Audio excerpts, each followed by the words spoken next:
Dan kami benar-benar turunkan Al-Quran yang dapat menjadi penawar dan rahmat bagi orang-orang yang beriman. Jadi maksudnya adalah penawar syifa, pengobat, penawar dari semua penyakit jiwa kah, fisik kah, semua penyakit. Kalau perlu doa-doa yang saya bacakan tadi Anda bisa print, Anda perbanyak ya. Ya, kemudian Anda tiupkan ke telapak tangan lalu Anda usapkan ke tubuh ya.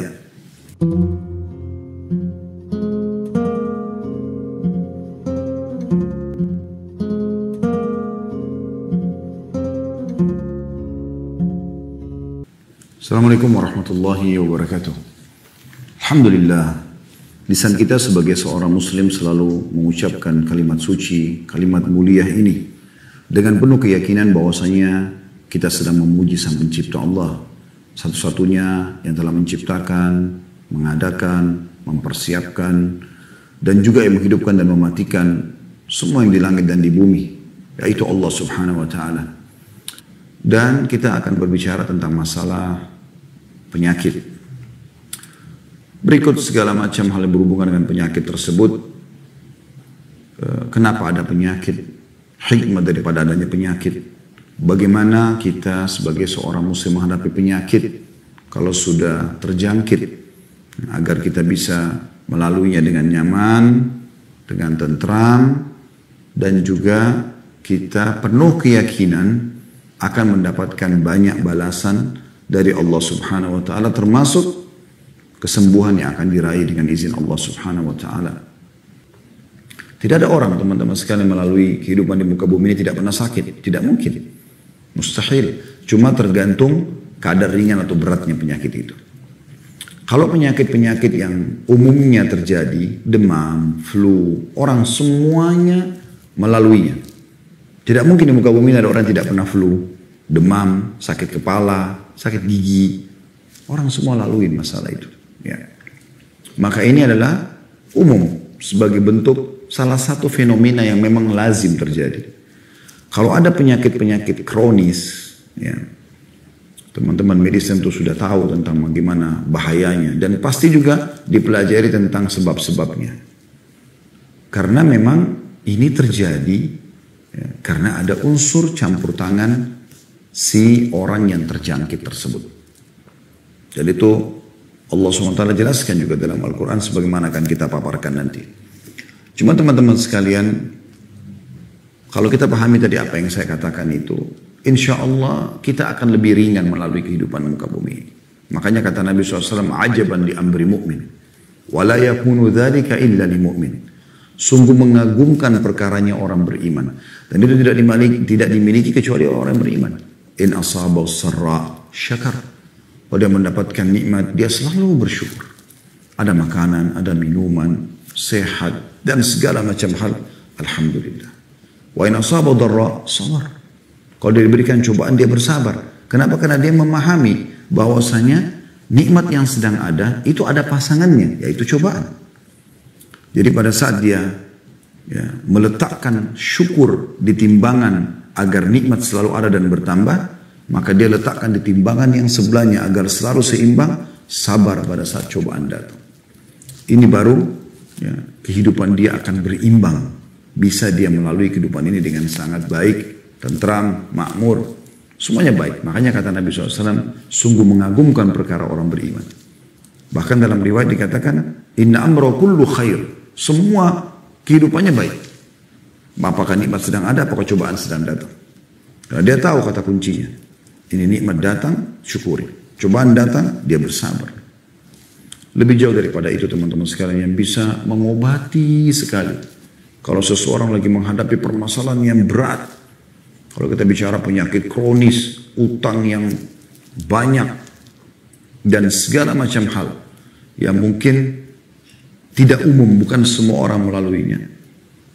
Maka kalau dia tahu Allah Subhanahu wa Ta'ala biasa berikan dia rasa penyesalan ya, dan dia tahu sebenarnya dia sedang salah, tinggal kata kuncinya, taubat, kembali kepada Allah Subhanahu wa Ta'ala. Demi Allah teman-teman sekalian, dengan taubat nasuha yang tulus, Allah bisa ubah keadaan dia dari terpuruk, dari penyakit kronis, dari segala macam fitnah yang tertuduh kepada dia, kepada kebaikan-kebaikan. Allah ubah semua keadaan-keadaan tersebut menjadi lebih baik. Hanya taubat nasuha.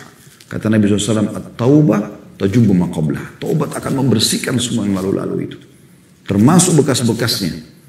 Ya. Bukankah orang-orang Quraisy dulu yang membenci Islam, kemudian mereka masuk Islam seperti Umar bin Khattab, Khalid bin Walid, Amr bin As, Ridwanullah alaihim, dan yang lainnya, Abu Sufyan, mereka sangat benci dengan Islam. Tapi setelah dia masuk Islam, dia taubat nasuha, orang nggak mengenang lagi masa lalunya. Orang lebih banyak mengetahui tentang kelebihan dia, dan Allah SWT mengubah itu keadaannya. Juga teman-teman sekalian, kita tahu dunia ini akan kita lalui. Seberat apapun cobaan bisa kita lalui. Allah SWT mengingatkan tentang kehidupan dunia, toh kita akan lalui. Tidak selamanya kita dalam penderitaan tersebut. Ya.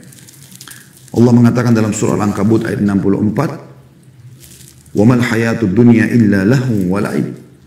Kehidupan dunia ini hanya senda gurau dan hanya permainan semata. Dalam surah Al-Hadid ayat 20, Allah juga mengingatkan, A'udzubillahi minasyaitonir rajim, wa mal hayatud dunya illa mata'ul ghurur.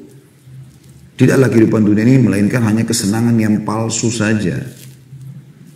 Dan Nabi SAW mengingatkan ini untuk menjadi muqaddimah, pembukaan bagaimana nanti kita pada saat masuk ke bahasan-bahasan masalah penyakit, kita merasa semuanya ringan sebenarnya, sangat ringan, seberat apapun cobaan tersebut.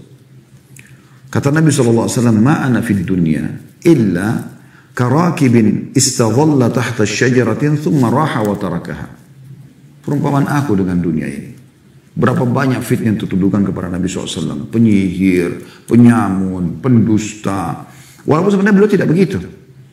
Belum lagi setelah kekuatan Islam sudah mulai kuat, di dalam kubu Islam sendiri muncul orang-orang munafik yang terus menyakiti Nabi SAW. Memfitnah istrinya Aisyah radhiyallahu anha yang suci dan mulia berzina dengan Safwan radhiyallahu anhu. Kemudian menyusahkan umatnya karena mengajak berperang di musim panas.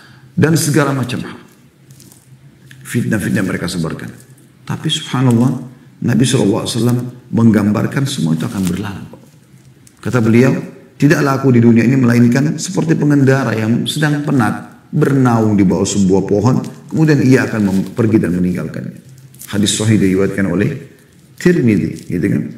Dan dalam hadis lain beliau bersabda, "Lau kanatid dunya ta'dilu 'indallahi janaha ba'udha, ma saka kafiran minha syarbata ma." Kalau seandainya dunia ini di sisi Allah setara dengan sebelah sayapnya nyamuk saja, ya, atau lalat, niscaya dia tidak akan memberi kepada orang kafir sedogok air pun. Tapi Allah SWT masih memberikan orang kafir, orang yang maksiat, rezeki. Karena bagi Allah itu kecil sekali.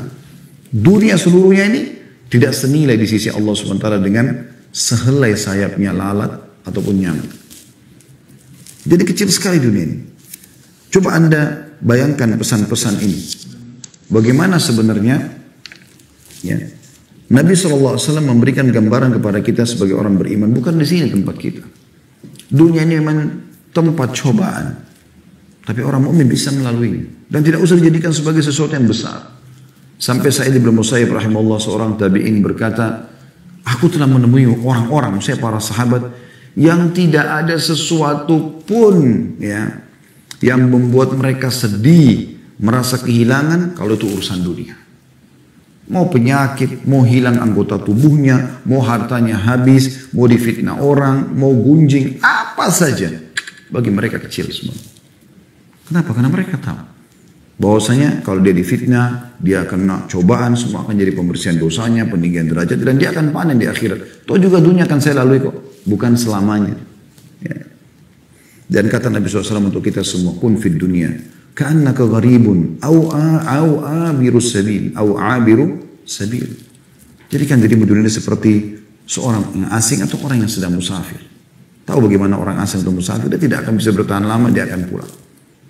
Waktu Nabi SAW sudah sakit keras di akhir hidup beliau.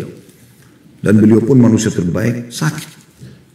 Beliau demam tinggi. Sampai diguyurkan dengan air. Ya, beberapa timba atau ember kalau kita sekarang. Saking panasnya Nabi SAW itu. Dan pada saat beliau lihat mulai sedikit ada kekuatan, beliau keluar menemui para sahabat yang sudah merindukan pertemuan dengan beliau SAW. Setelah berapa hari nggak mengimami sholat. Lalu beliau lihat kesedihan di wajah para sahabat. Mereka ketakutan Nabi SAW meninggal. Lalu Nabi senyum, lalu Nabi mengatakan, wahai manusia, tidak usah sedih. Pertemuan kita yang sebenarnya di haudku, di telagaku nanti di mahsyar.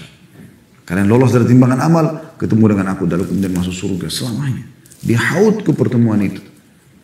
Jadi kita akan tinggalkan semua. Jadi tidak ada sesuatu yang perlu jadi beban bagi seorang mukmin. Ya. Kita juga teman-teman coba renungin hal yang lain. Bahwasanya ujian itu pasti datang. Tidak mungkin nggak datang. Allah SWT akan uji kita dengan beragam macam ujian. Ya. Dan ujian ini sebenarnya untuk menguji apakah kita termasuk orang-orang yang meyakini tentang Allah Subhanahu Wa Taala. Dan juga kita jadi tahu, oh ternyata ada Tuhan yang mengontrol semua ini. Kita nggak bisa lepas dari pengawasannya. Dan supaya kita kembali kepadanya. Coba teman-teman, saya berharap Anda buka sekarang bersama-sama dengan saya surah Al-Ankabut. Surah nomor 29 ayat 1 sampai ayat 7-nya ya. Coba kita lihat bagaimana Allah Azza wa Jalla menggambarkan tentang ujian itu. Ya. Sekali lagi surah Al-Ankabut surah nomor 29 ayat 1 sampai ayat 7. Saya baca a'udzubillahi minasyaitonir rajim. Bismillahirrahmanirrahim. Alif lam mim. Alif lam mim adalah huruf-huruf di awal Al-Qur'an yang Allah lebih tahu maknanya sebagaimana dikatakan oleh para ulama tafsir. Lalu ayat 2-nya langsung Allah mengingatkan, ahasiban nasu an yutraku an yaqulu amanna wa hum la yuftanun. Apakah manusia itu mengira bahwasanya mereka dibiarkan begitu saja mengatakan kami telah beriman sedangkan mereka tidak diuji? Harus ada ujian. Misal contoh kita bicara sekarang langsung to the point bahasan kita masalah penyakit misalnya. Dengan Anda diuji penyakit, Anda tahu nilainya sehat itu. Coba kalau orang tidak pernah sakit sama sekali. Dia tidak tahu nilainya kesehatan itu. Ya. Lalu Allah mengatakan di ayat 3-nya, وَلَقَدْ فَتَنَّ الَّذِينَ مِنْ قَبْلِهِمْ فَلَيَعْلَمَنَّ اللَّهُ الَّذِينَ صَدَقُوا وَلَيَعْلَمَنَّ الْكَاذِبِينَ. Dan sungguhnya kami telah menguji orang-orang sebelum mereka. Semua orang sebelum kita judulnya sama. Mereknya mereka sama, manusia.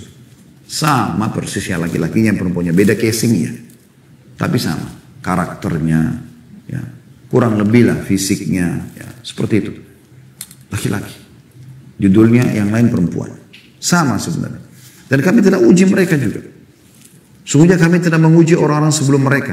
Maka sungguhnya Allah dengan ujian tersebut mengetahui siapa orang-orang yang benar dengan keimanannya. Dan sungguhnya dia mengetahui siapa orang-orang yang dusta. Orang yang benar dengan keimanannya, yakinin, oh ini cobaan dari Allah, alhamdulillah. Cara saya adalah saya sabar. Kalau saya salah, saya bertobat kepada Allah. Seperti sebagaimana saya jelaskan tadi di awal kita pelajari. Lalu kemudian ayat 4-nya Allah mengatakan am hasibal ladzina ya'maluna as-sayyi'ati an yasbiquna sa'a ma yahkumun. Apakah orang-orang yang mengerjakan kejahatan itu mengira bahwa mereka akan luput dari azab kami? Sungguh buruk apa yang mereka fahamkan itu atau tetapkan itu. Gak ada teman-teman orang yang melakukan kemaksiatan lalu Allah tidak hukum. Gak mungkin. Allah maha adil dan Allah punya cara menghukum dia. Allah punya cara membongkar tipu dayanya dia. Ya. Sebatas pengetahuan kami, tidak ada orang yang berbuat kriminal teman-teman di muka bumi lalu kemudian tidak ketahuan. Ketahuan dengan izin Allah. Allah punya cara. Nanti orangnya cuma gigit jari mengatakan, kok bisa? Anda pernah alami itu? Anda sudah mengatur sebuah strategi yang luar biasa. Terakhir Anda cuma mengatakan, kok bisa ya? Itu kelemahan manusia. Allah Subhanahu wa Ta'ala sudah gambarkan itu. Tidak ada yang luput. Allah punya cara. Kalau Anda segera taubat kepada Allah Subhanahu wa Ta'ala, dan sebagaimana saya katakan tadi, Allah bisa tutupin aib-aib Anda. Tapi kalau Anda terus saja ngotot membela diri, bahkan sampai bersumpah palsu segala macam, maka makin jadi nanti permasalahan. Makin Allah datangkan hal-hal yang tidak masuk di benak Anda sebelumnya. Ayat 5-nya Allah mengatakan, man kana yarju liqa Allahi fa inna ajalallahi la'at wa huwa as-sami'ul 'alim. Barang siapa yang mengharap pertemuan dengan Allah, berharap nanti mau mendapatkan balasan di akhirat, masuk surga, ya. Juga di dunia mendapatkan kebahagiaan sebagaimana yang dia harapkan di dunia, ya. Maka sungguhnya waktu yang Allah janjikan itu pasti datang. Dan dialah yang maha mendengar lagi maha mengetahui. Ayat 6-nya. وَمَنْ جَاهَدَ فَإِنَّمَا يُجَاهِدُ لِنَفْسِهِ إِنَّ اللَّهَ لَغَنِيٌّ عَنِ الْعَالَمِينَ. Dan barang siapa yang berjihad, maksudnya berupaya, ya, maka sungguhnya jihadnya atau upayanya itu adalah untuk dirinya sendiri. Kalau dia sholat, dia puasa, dia ikuti mana yang halal dan perintah dia nikmati dan dia kerjakan, yang dilarang haram dia jauhi. Sesungguhnya Allah benar-benar maha kaya atau tidak memerlukan sesuatu dari alam semesta. Jadi Allah tidak butuh dengan sholat anda, puasa anda. Allah nggak butuh semua itu. Buat kita. Kenapa teman-teman masih banyak orang yang kalau sholat tidak khusyuk, sedekah setengah-setengah atau bahkan masih bisa menolak orang miskin yang minta. Karena dia pikir, ya, bukan dia yang butuh terhadap ibadah tersebut. Ini keliru. Kita yang butuh terhadap amal tersebut. Kita yang butuh. Pada saat anda bersedekah, anda harus paham. Sebenarnya anda lebih butuh terhadap fakir miskin tersebut daripada dia butuh dengan sumbangan anda. Harusnya seperti itu. Sampai sebagian salaf mengatakan, kalau ada orang yang memahami atau belum meletakkan dalam dirinya pemahaman, kalau dia sedang bersedekah sebenarnya dia lebih butuh dengan sedekahnya itu yang dia berikan daripada orang yang minta, maka dia telah menghancurkan amal ibadahnya. Karena sebenarnya dia mengambil uang, misalnya kita kasih 100 ribu, dia belanjain, dia pakai untuk kebutuhan dia, selesai. Ya, dia makan segala macam. Tapi anda sebagai orang beriman, anda faham tentu dengan syariat Allah Subhanahu Wa Taala, nilai 100 ribu itu akan anda bawa di timbangan anda pada hari kiamat nanti. Bahkan dilipat gandakan, berlipat-lipat ganda. Ayat 7-nya, walladzina amanu wa 'amilus solihati lanukaffiranna 'anhum sayyi'atihim wa lanajziyannahum ahsanal ladzi kanu ya'malun. Dan orang-orang yang beriman dan beramal saleh, benar-benar akan kami hapuskan dari mereka dosa-dosa mereka dan benar-benar akan kami beri mereka balasan yang lebih baik dari apa yang mereka kerjakan. Nabi SAW mengingatkan kepada kita teman-teman sekalian, kalau cobaan akan datang bagi orang beriman. Kata beliau dalam hadis yang sahih diriwayatkan Tirmidzi, inna idamal jaza' ma'a idamil bala. Besarnya pahala dan balasan itu sesuai dengan besarnya ujian yang datang. Wa inna Allah idza ahabba qauman ibtalahum. Kalau Allah cinta satu kaum, Allah akan menguji mereka. Ya, supaya mereka tidak lalai.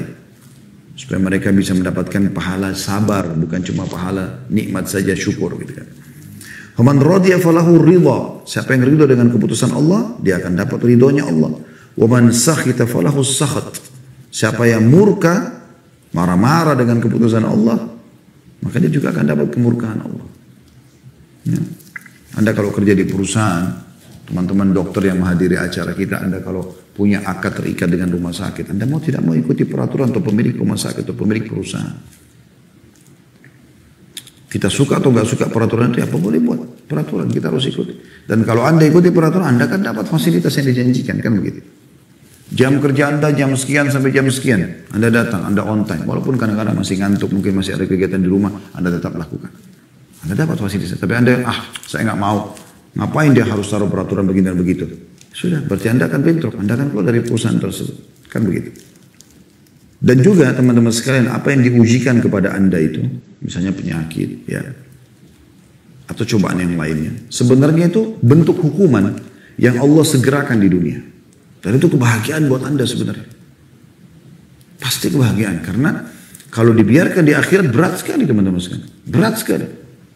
Pernah ada satu orang sahabat kena penyakit yang menghebohkan kota Madinah. Karena dia kesakitan, teriak-teriak, demamnya tinggi sekali. Tidak normal. Enggak seperti biasanya gitu. Orang di Madinah belum pernah melihat masalah tersebut. Dilaporkan kepada Nabi SAW.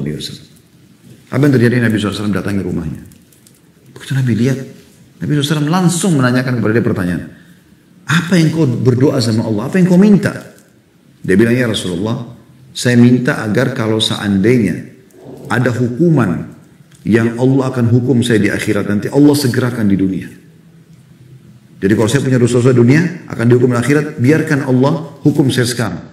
Kata Nabi SAW, Maha suci Allah, kau tidak akan mampu melaluinya. Kenapa kau tidak baca Rabbana atina fid dunya hasanah? Ya Allah, berikan kami semua kebaikan yang terbaik di dunia. Wa fil akhirati hasanah, dan yang terbaik di akhirat. Wa qina adzabannar, selamatkan kami dari api neraka.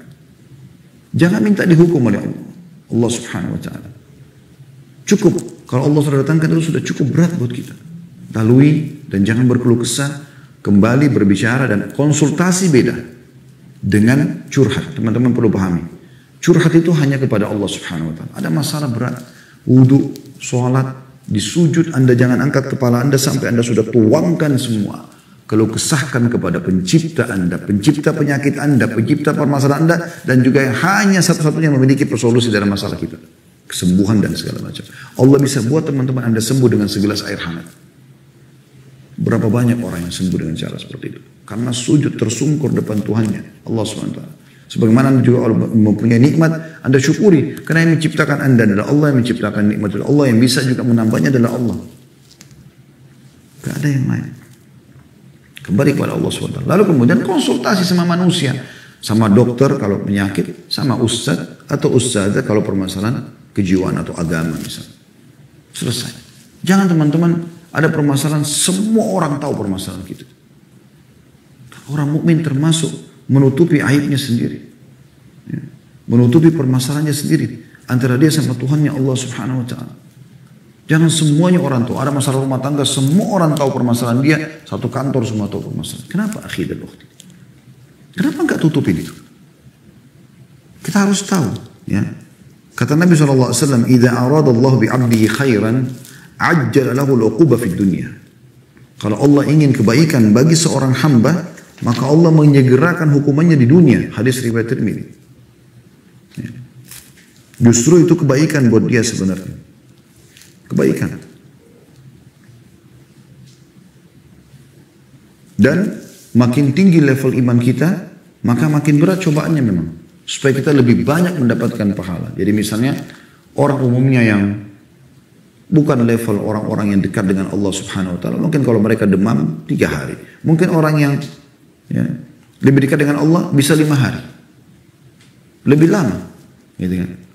Karena memang Allah akan berikan dia lipat-lipat ganda pahala karena penyakit tersebut. Dalam sebuah hadis kata Nabi SAW, kalau seandainya orang yang ya, memiliki cobaan biasa di dunia, melihat bagaimana pahala yang Allah berikan kepada orang yang diuji di dunia dengan ujian yang berat, maka mereka berharap ya, kembali ke dunia untuk digunting-gunting kulit mereka. Karena itu Allah berikan balasan. Dunia sebentar kita akan lalui. Kata Nabi SAW pada saat beliau lagi demam, gitu kan? Lalu ada Abdullah bin Mas'ud radhiyallahu anhu masuk ke rumah Nabi SAW dan sempat memegang tubuh Nabi SAW dan kaget dengan panasnya, demamnya luar biasa. Gitu. Maka dia mengatakan, "Ya Rasulullah, innaka tu'aku wa'kan syadida." Ya Rasulullah, Anda sedang sakit yang luar biasa, penderitaannya luar biasa buat Anda. Padahal dia seakan-akan dia mau mengatakan, "Padahal Anda ini utusan Allah." Gitu kan. Qala sallallahu alaihi wasallam, Nabi SAW dengan tenang menjawab. Beliau menikmati aja prosesnya itu, tapi tentu sambil ikhtiar ya. Dan beliau mengatakan, "Ajal inni u'aku kama yu'aku rajulani minkum." Ya, karena cobaan yang datang kepadaku dilipat gandakan seperti ya 2 orang di antara kalian yang mengalaminya. Gitu kan. Jadi kalau misalnya kita demamnya 40 itu sudah luar biasa, tinggal mungkin butuh dirawat di rumah sakit. Nabi SAW bisa 80. Tapi Nabi SAW melalui dengan luar biasa gitu. Dalam riwayat lain itu hadis riwayat Bukhari Muslim ya. Sa'ad bin Waqqas juga radhiyallahu anhu pernah bertanya, mengatakan ya ayyun nasi kepada Nabi SAW, ayyun nasi asyaddu bala. Ya. Orang atau manusia siapa yang paling berat cobaannya? Qala asyaddun nasi bala'an al-anbiya. Yang paling berat cobaannya para nabi-nabi. Kayak tadi cobaan itu maksudnya ya kalau orang biasa cuma 3-4 hari dia lebih lama gitu. Tapi cobaannya mungkin hampir sama. Ya. Thummal amthalu fal amthal. Lalu kemudian yang setelahnya juga yang setelahnya. Yubtala ar-rajulu ala hasba dinihi. Seseorang akan diuji sesuai dengan bagusnya agamanya. Fa in kana dinuhu sulban ishtadda bala'u. Kalau agamanya kuat, maka akan berat juga cobaannya. Tapi cobaan sini perlu digarisbawahi ya. Cobaan yang sifatnya memang umum. Kayak tadi saya kasih contoh. Orang demam, orang biasa 3 hari, dia mungkin 5 hari. Orang flu mungkin 3 hari, dia 5 hari. Begitu, lebih lama sedikit waktunya. Bukan berarti, oh kalau orang beriman berarti nanti dia akan tabrakan, dia akan begini. Enggak, karena ada sifatnya cobaan yang datang, bencana itu karena dosa seseorang. Itu tidak menimpa orang beriman. Gitu kan? Yang menimpa Nabi SAW, para sahabat, demam, ya, flu, gitu kan. Fitnah orang, itu biasa, umum, semua orang kena begitu. Tapi lebih berat sedikit bagi mereka. Karena memang Allah SWT ingin berikan derajat-derajat yang tinggi di surga. Ada derajat di surga teman-teman tidak bisa kita jangkau kecuali dengan 100 tahun sholat malam, 100 tahun puasa, 100 tahun sedekah, 100 tahun doa, 100 tahun bakti sama orang tua, 100 tahun silaturahim. Tapi kita nggak bisa lakukan. Mungkin umur kita cuma 60. Cuman Allah mau sampaikan kita di sana. Allah uji Anda dengan penyakit 10 tahun. Allah uji Anda dengan ada fitnah yang tersebar. Ada uji begitu dan begitu. Ada ujian datang. Nah, gitu. Tapi kalau yang sifatnya bencana, ya, banjir, longsor, tsunami, apalah mungkin penyakit yang kronis yang memang bahkan dia mati su'ul khatim, itu tidak akan kena orang-orang beriman. Bukan masuk dalam hadis ini ya. Jadi cobaan yang umum orang tertimpa gitu. Kata Nabi SAW selanjutnya, wa in kana fi dini riqqatun ubtuliya ala hasabi dinihi. Dan kalau agamanya ringan, artinya orangnya bukan juga orang yang selalu dekatkan diri kepada Allah SWT, penuh dengan keimanan, maka dia akan diuji sesuai dengan kadar agamanya saja. وَمَا يَبْرَهُ الْبَلَاءُ بِالْعَبْدِ حَتَّى يَتْرُكَهُ يَمْشِي عَلَى الْأَرْضِ مَا عَلَيْهِ خَطِيئَةٌ. Dan ujian itu tidak henti-hentinya datang kepada seorang hamba hingga nanti ya, meninggalkan atau hamba meninggalkan dunia ini sementara tidak ada lagi dosanya. Hadis ini riwayatkan Tirmidzi. Ya. Kemudian juga teman-teman sekalian, apa yang menimpa Anda itu? Kita coba masuk kepada hikmah-hikmah, ya. Kalau tadi kita sudah jelaskan penyakit kenapa bisa datang, cobaan datang, ya, karena itu lazimnya sunnatullah. Kalau Anda sudah terlanjur kena penyakit, apa hikmahnya yang bisa kita ambil teman-teman sekalian? Atau apa yang kita dapatkan lebih tepatnya? Sekarang saya sudah terlanjur diuji oleh Allah SWT dengan penyakit. Apa yang bisa saya dapatkan? Yang pertama teman-teman sekalian, itu akan menjadi penyebab Anda menuju ke surga.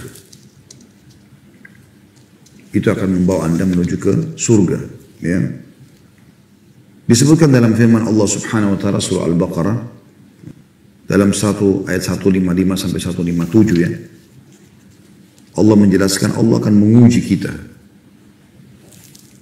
A'udzu billahi minasyaitonir rajim wa la nabluwannakum bisyai'in minal khawfi wal ju'i wa naqsin minal amwali wal anfusi wath thamarati wa basyyiris sabirin. Alladzina idza asabathum musibatun qalu inna lillahi wa inna ilaihi raji'un ulaika 'alaihim shalawatun min rabbihim wa rahmah wa ulaika humul muhtadun. Dan kami pasti akan menguji kamu dengan sedikit ketakutan, kelaparan, kekurangan harta, juga ada permasalahan jiwa, penyakit dan buah-buahan. Dan sampaikan kabar gembira kepada orang-orang yang sabar, yaitu orang-orang apabila ditimpa musibah mereka mengatakan kami milik Allah, kami akan kembali kepada Allah. Mereka itulah orang yang memperoleh ampunan dari rahmat dari Tuhan mereka, dan mereka itulah orang-orang yang mendapatkan petunjuk. Dalam hadis tadi yang saya sempat bahasakan ya, diriwayatkan oleh Tirmidzi dari Jabir bin Abdullah radhiyallahu anhu, beliau mengatakan bahwasanya Rasulullah SAW bersabda, yawaddu ahlul afiyati yaumal qiyamati hina yu'ta ahlul bala'i thawaba law anna juludahum kanat quridat fid dunya bil maqarid. Orang-orang yang tidak mendapatkan cobaan, ya, menginginkan pada hari kiamat, maksudnya di sini dikatakan yawaddu ahlul afiyah, maksudnya orang yang lebih banyak sehatnya, ya. Nanti hari kiamat ketika melihat orang-orang yang mendapatkan cobaan diberi pahala, di dunia cobaannya berat, di akhirat diberikan pahala, sekiranya kulit mereka dahulu dipotong-potong dengan gunting semasa di dunia. Juga teman-teman sekalian, artinya di sini akan diberikan derajat-derajat yang tinggi di surga ya. Dalam hadis Nabi SAW kata Nabi SAW, "Ma min muslimin yusibu adzan min maradin." Tidak ada seorang muslim pun yang ditimpa dari gangguan penyakit. Fama siwahu illa hatta Allah bihi sayyiatihi. Kecuali pasti akan menggugurkan dosa-dosanya. Kama tahuttu syajaratu waraqaha, sebagaimana pohon ya menggugurkan atau tergugurkan daun-daun dari sebuah pohon. Penyakit apapun, ringan atau berat, akan menjadi pembersihan terhadap dosa-dosa Anda. Hadis riwayat Muslim. Ada seorang wanita kena epilepsi di zaman Nabi SAW dalam hadis riwayat Bukhari Muslim ya. dia terganggu sekali. Mungkin Anda tidak asing lagi dengan penyakit ini. Kalau kambuh tiba-tiba nggak sadarin diri, keluar busa dari mulut, semoga Allah selamatkan kita. Tapi orang ini kena, diuji dengan itu. Dan dia datang kepada Nabi SAW mengatakan, ya Rasulullah, inni usra'u wa inni atakashaf, fadu'ullah li. Aku ini terkena epilepsi dan kalau lagi kambuh kadang-kadang sampai auratku terbuka, nggak sadarin diri. Berdoalah kepada Allah agar menyembuhkanku. Apa kata Nabi SAW? Qala in syi'ti sabarti walakil jannah. Maksudnya dia minta saat itu didoakan langsung sembuh pada saat itu, hilang. Tidak melalui prosesnya gitu. Kata Nabi SAW, kalau kau mau bersabar, sabar artinya nikmati prosesnya. Tetap kau berikhtiar, berobat segala macam, tapi tidak spontan, bukan yang instan gitu ya. Maka kau akan masuk ke dalam surga. Wa in syi'ti da'autullaha an yu'afiyaki. Kalau kau mau saya bisa doakan sekarang kau sembuh. Langsung spontan sembuh, hilang. Pilih yang mana? Tapi tidak ada jaminan surganya. Kalau kau kena, kalau kita sekarang kena flu, demam, apalah penyakit rematik, segala macam penyakit yang ada. Mungkin teman-teman di penyakit dalam ada penyakit ini, penyakit itu. Yang sudah dihadapi dari pasiennya. Kemudian dia nikmati prosesnya. Artinya dia tetap datang ikhtiar, berobat. Tapi dia tahu ini keputusan dari Allah. Dia menerima cobaan tersebut dengan lapang dada sebagaimana dia menerima nikmat pada saat ada, maka dia bisa masuk surga. Karena orang kadang-kadang umumnya kan tidak sabaran tuh. Ya, bahkan kadang-kadang lupa seakan-akan dokter itu Tuhan. Gitu kan. Kapan saya bisa sembuh dok? Bagaimana saya sembuh? Dokter cuma bisa ikhtiar. Makanya resep dokter kan semoga lekas sembuh. Gak ada kau pasti sembuh. Gitu kan. Karena ikhtiar saja. Bisa saja resepnya keliru, mungkin dosisnya kurang, mungkin ini, mungkin itu, segala macam hal. Ya. Maka kata Nabi SAW, kalau kau mau saya doakan sekarang, spontan kau langsung sembuh. Pilih yang mana? Tapi belum ada jaminan surga. Perempuan itu mengatakan, faqalat asbir. Kalau gitu saya sabar. Lanjutan riwayatnya, dia mengatakan, tapi ya Rasulullah, saya kalau kambuh, ya, sering tersingkap aurat, minta saja sama Allah supaya aurat saya nggak tersingkap. Dan tetap saya akan nikmati proses. Artinya tetap tentu di sini berobat, bukan tidak berobat. Tapi saya bukan minta instan gitu. Kata, lalu Nabi SAW doakan dalam masalah itu.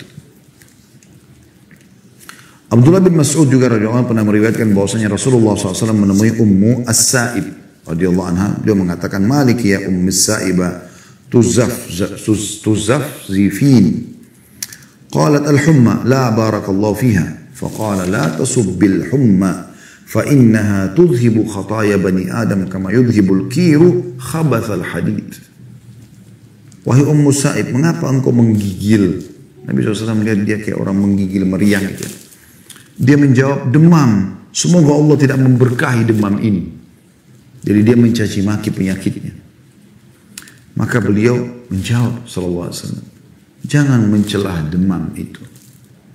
Penyakitnya pun jangan dicelah. Gitu. Karena itu Allah yang ciptakan sebagai cobaan.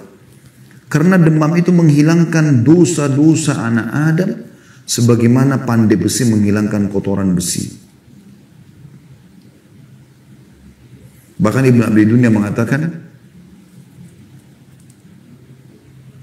orang-orang beriman mengharap demam satu malam bisa membersihkan dosanya.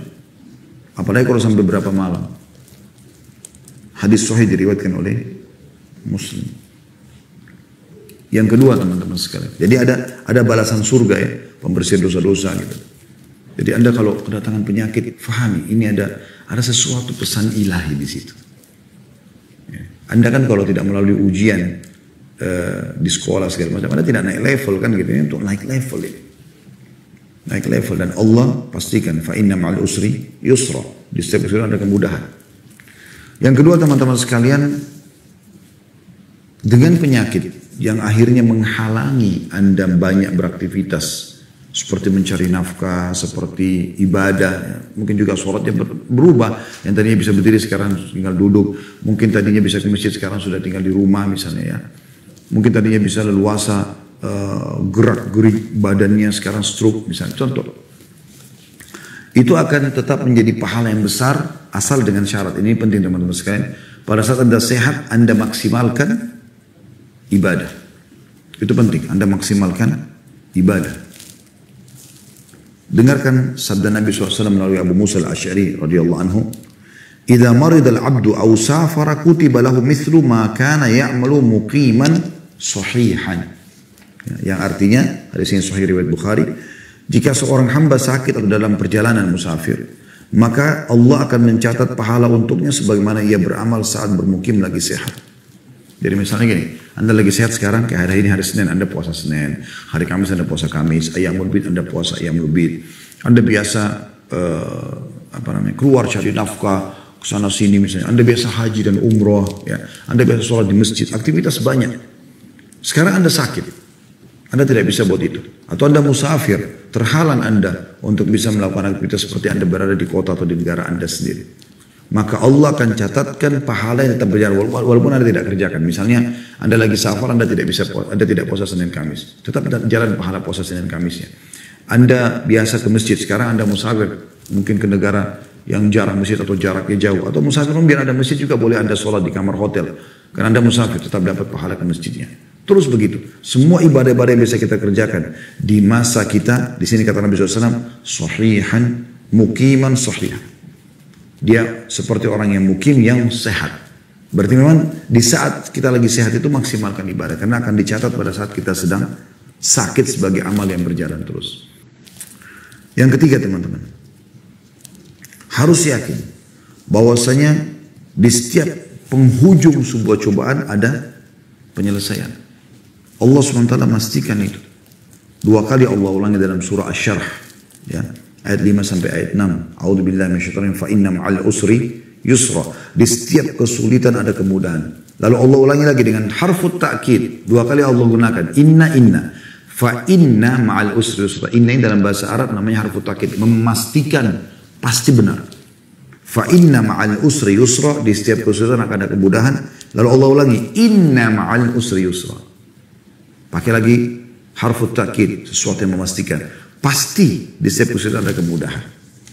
Nah, hanya teman-teman sekalian, di sini siapa yang mau melalui itu dengan mendapatkan banyak pahala dengan orang yang melaluinya dan berakhir juga tanpa ada pahala. Kata Umar radhiyallahu anhu, kalau datang kepadamu sebuah cobaan, maka keadaannya cuma 2. Kamu terima itu dengan tulus sebagai cobaan dari Allah. Kamu ridho dengan keputusannya Allah, gitu kan? Maka kau akan dapat pahala, kau akan mudah melaluinya, kau juga akan dapat solusinya.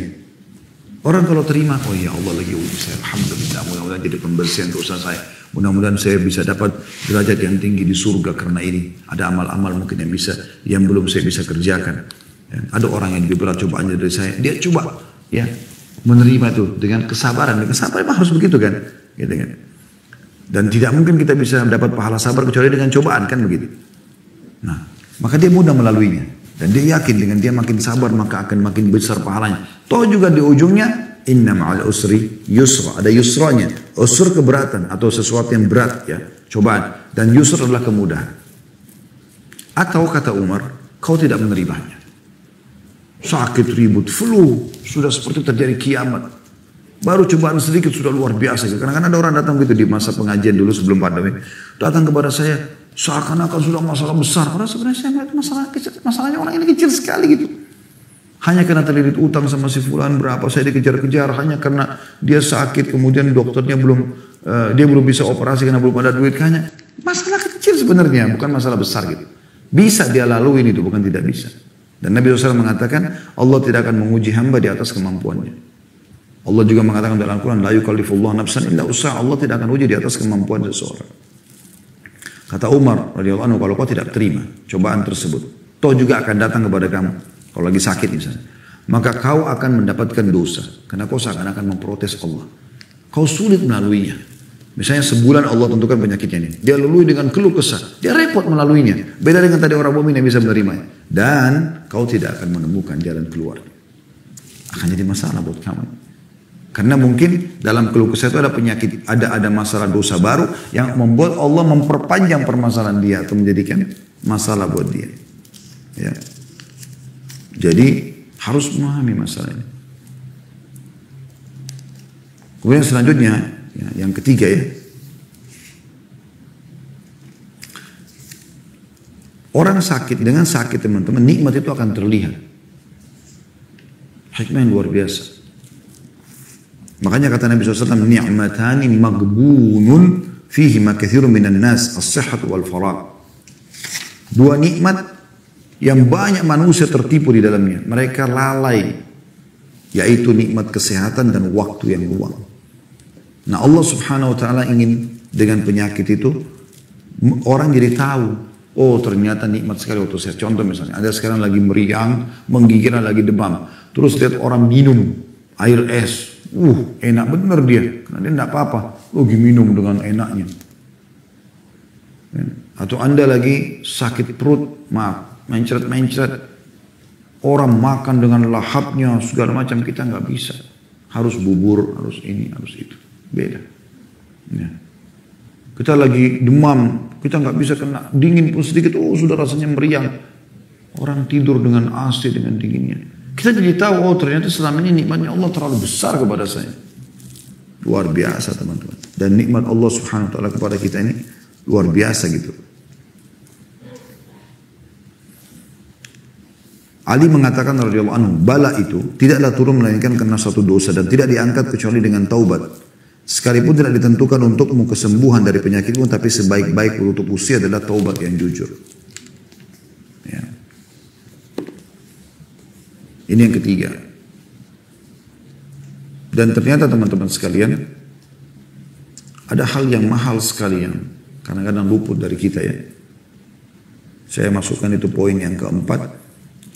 Yaitu, atau masuk di poin yang ketiga saja tadi, masalah waktu lowong juga. Kata Allah SWT dalam surah Asy-Syu'ara ayat 80, wa idza maritu fa huwa yashfin. Dan apabila aku sakit, kata Ibrahim alaihissalam, maka dialah yang menyembuhkanku. Artinya, tidak ada penyakit yang tidak disembuhkan. Allah SWT akan sembuhkan. Dikuatkan dengan hadis Nabi SAW riwayat Bukhari Muslim, ma anzalallahu da'an illa anzala lahu shifa. Allah tidak pernah menurunkan penyakit, melainkan Allah turunkan obat bersamanya. Jadi ada obatnya, bukan tidak ada obatnya. Cuma teman-teman sekalian, yang saya sayangkan sekali, banyak di antara kita teman-teman masih menomor sekiankan pengobatan yang disampaikan oleh wahyu. Yang paling pertama, saya titik beratkan di hikmah yang keempat ini teman-teman sekalian, gunakan ruqyah syariah, ruqyah syariah. Wahai teman-teman para dokter muslim, belajar ruqyah syariah. Anda boleh ikuti ceramah kami di playlist di YouTube insyaallah tentang ruqyah syariah. Obati pasien Anda dengan ruqyah syariah sebelum obat-obat medis kalau perlu.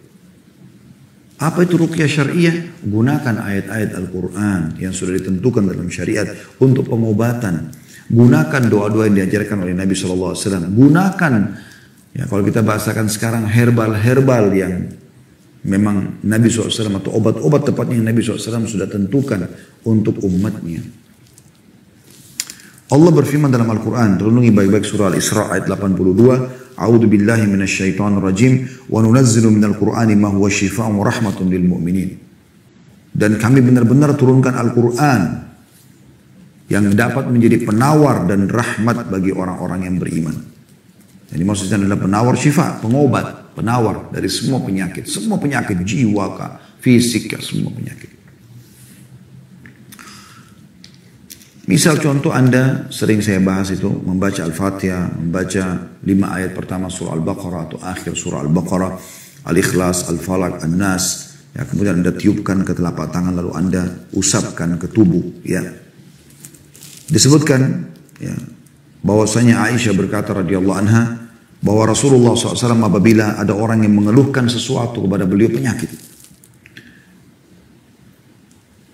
atau tubuhnya bernanah bahkan luka parah, maka Nabi SAW mengisyaratkan dengan jarinya demikian. Jadi beliau membaca doa ini. Ya. Jadi beliau bukan langsung kasih obat pertama. Nabi SAW memberikan petunjuk beliau sentuhkan ke tanah.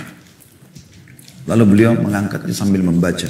Bismillahi turbatu ardina biriqati ba'dina yushfa bihi yushfa saqimuna bi'iddi rabbina. Dengan nama Allah, bismillah, turbati ardina. inilah tanah negeri kami. Tanah yang disentuhkan ke ujung telunjuk tadi ya. Biriqati ba'dina, dengan liur sebagian kami. Karena biasa Nabi SAW tiupkan dengan sedikit ludah. Yushfa saqimuna, yang akan menyembuhkan orang sakit di antara kami. Bi'idni Rabbina, dengan izin Tuhan kami. Hadis ini riwayat Bukhari Muslim. Lalu kemudian disentuhkan ke tempat yang sakit.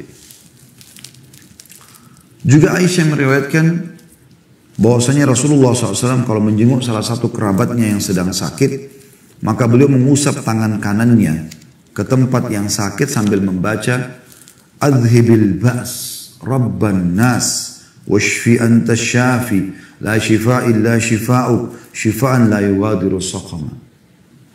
Adhibil ba's, hilangkanlah penyakit. Rabban nas, Tuhannya seluruh manusia. Washfi anta syafi, sembuhkanlah, karena hanya Engkau saja penyembuh atau pemberi kesembuhan. La shifa illa shifa'uk, tiada kesembuhan kecuali kesembuhan darimu. Ini subhanallah, tauhid kepada Allah. Gak ada kesembuhan kecuali Allah mau sembuhkan. Shifa'an la yughadiru saqama, kesembuhan yang tidak meninggalkan bekas penyakit. Beliau sentuhkan tempat sakit. Ini yang dahulu Nabi SAW melakukan. Bukan langsung kasih madu, kasih obat. Nabi SAW pertama kembalikan dulu kepada doa kepada Allah Subhanahu Wa Taala. Pasti Anda duduk, sakit ini, sakit ini, sakit ini. Baik, coba sekarang. Ibu atau bapak muslim, baca. Alhamdulillah, wassalatu wassalamu ala rasulillah. Sederhana. Segala puji bagi Allah, salawat pada Nabi SAW. Bilang, ya syafi, wahai pemberi kesembuhan. Ishfini, sembuhkanlah aku. Kalau perlu, doa-doa yang saya bacakan tadi, Anda bisa print, Anda perbanyak, ya, atau Anda persiapkan buku, ya. Nanti insya Allah terakhir saya akan tunjukkan beberapa jenis buku yang teman-teman bisa perbanyak buku ini, letakkan di tempat-tempat praktek Anda, letakkan di ruang-ruang tamu Anda, selalu bawa di tas Anda. Kalau Anda sedang silaturahmi kepada keluarga, ketemu sama orang, kasih hadiah. Sebarkan ilmu ini. Ini luar biasa ilmu-ilmu ini. Ya. Biar mereka baca, Anda juga biasa baca. Letakkan Anda lagi periksa tubuhnya sambil Anda baca ini. Bismillahi turbata ardina biriqati ba'dina yushfa saqimuna biidni rabbina. Sambil Anda periksa penyakitnya, sambil Anda tekan perutnya, sambil Anda periksa penyakitnya. Rabb adhibil ba's rabban nas Ishfi anta syafi la shifa illa shifa'u shifa'an la yughadiru saqama. Itu artinya luar biasa itu. Jadi kita berdoa kepada pemilik tubuh itu, pencipta kita semua, pencipta penyakit itu dan yang memberikan kesembuhan. Ini paling penting dalam seluruh bahasan kita sebenarnya poin ini teman-teman sekalian. Karena ini luput dari banyak orang. Saya sayangkan ini terjadi pada dokter-dokter Nasrani. Saya pernah berdakwah sampai ke Irian. Mereka kalau ngobatin orang, walaupun itu orang Muslim, yang mereka lakukan adalah mereka pertama suruh kembali ke Bapa lah, ke Yesus lah, apalah segala macam. Baru kemudian diobati. Kenapa yang dokter Muslim tidak lakukan ini? Berapa banyak di antara dokter Muslim yang praktek lapangan, ya, koas dan segala macam. Kenapa nggak belajar ini? Kenapa nggak lakukan ini? Ini hadis Bukhari Muslim. Hadis yang lain juga Uthman bin Abi Al-As radhiyallahu anhu, ia mengeluhkan sakit di tubuhnya. Lalu dia mendatang kepada Nabi SAW. Mengatakan, ya Rasulullah, saya sakit gini. Nabi SAW bilang apa? Dha' yadaka ala alladhi ta'allama min jasadik. Coba taruh tanganmu di tempat yang kau sakit itu. Suruh taruh. Di mana sakit? Di dada kah? Tenggorokan kah? Di kepala kah? Di kuping kah? Di apalah? Di mulut lah. Misalnya di hidung. Di mana? Punggung. Mana yang sakit? Letakkan tanganmu sendiri. Wakul. Lalu baca. Bismillah thalathan. Bilang Bismillah 3 kali. Bismillah, Bismillah, Bismillah. Kemudian setelah itu Waqul sab'a marrat. Lalu setelahnya itu tadi baca Bismillah 3 kali. Lalu baca 7 kali setelahnya A'udhu billahi wa qudrati min syarri ma ajidu wa uhadiru. Sambil pegang tempat sakit. Ya Allah, aku berlindung kepadamu, ya, dengan kemahakuasaanmu dari seluruh keburukan yang aku rasakan dan aku khawatir darinya. Baca 7 kali sambil pegang. Ingat, ikuti keyakinan teman-teman. Allah Subhanahu wa Ta'ala akan sembuhkan. Baca Bismillah, Bismillah, Bismillah. A'udhu bi'izzatillahi wa qudrati min syarri ma ajidu wa uhadir. Kalau pasien Anda atau orang yang sedang sakit, istri atau suami Anda atau anak Anda pegang, bilang kalau dia laki-laki, Bismillah, Bismillah, Bismillah, a'udzu bi'izzatillahi wa qudratihi min syarri ma wajada wa hadara. Anda tulis itu ya. Ma wajada wa hadara. Kalau tadi kan kalau saya yang pegang tempat saya, ma ajidu wa hadara. Apa yang saya rasakan, dan apa yang saya khawatirkan. Kalau orang lain laki-laki, ma wajada wa hadara. Apa yang dia rasakan laki-laki dan dia khawatir. Kalau perempuan, ma wajadat wa hadarat. Dan apa yang dia rasakan si perempuan ini dan juga yang dikhawatirkan oleh dia. Dan hadis ini hadis sahih riwayat Muslim.